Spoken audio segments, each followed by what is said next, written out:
Olá, eu sou o Bruno Calimã, economista do Santander Private Banking, e esse é o Morning Briefing.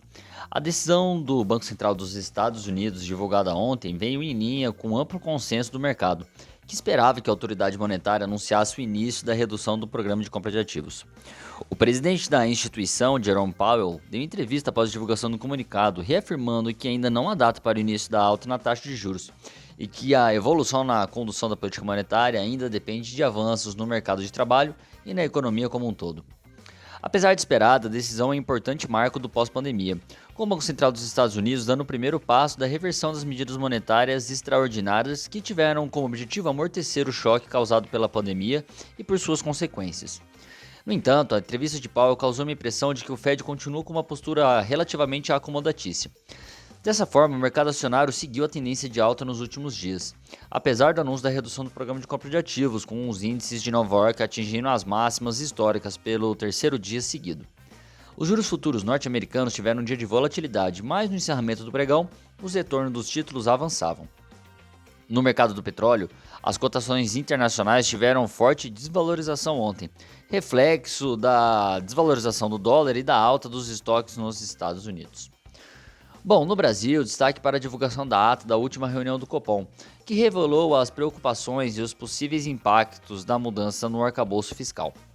O comitê revelou que questionamentos relevantes em relação ao futuro do arcabouço fiscal atual resultaram em uma elevação dos prêmios de risco e elevaram o risco de desancoragem das expectativas de inflação, aumentando a assimetria altista no balanço de riscos. Sobre o ritmo de alta, o Copom avaliou a possibilidade de realizar ajustes ainda mais fortes do que os 150 pontos base, mas concluíram que esse ritmo parece consistente com a convergência para a meta de inflação, mesmo considerando taxas terminais diferentes. Assim, a necessidade de ancorar as expectativas pode levar a taxa de juros para os arredores de 11% ao ano. Bom, nos mercados brasileiros, a quarta-feira foi marcada por muita volatilidade, mas no fim do pregão os ativos encerraram em terreno positivo, refletindo um bom humor externo e a expectativa em torno da PEC dos precatórios. O mercado acionário teve uma leve valorização, resultado que foi puxado para baixo pela queda nas cotações do minério de ferro. No mercado cambial, o tom acomodatício do presidente do Fed enfraqueceu o dólar em âmbito global. Esse movimento foi seguido pelo real, que teve uma forte valorização ontem. No fechamento do pregão, a cotação do dólar caía a R$ 5,58. Nos juros futuros, a curva mostrou uma forte abertura no início do dia, refletindo o tom mais duro da ata do Copom. Mas, ao longo das negociações, os contratos devolveram a valorização e fecharam com fortes quedas.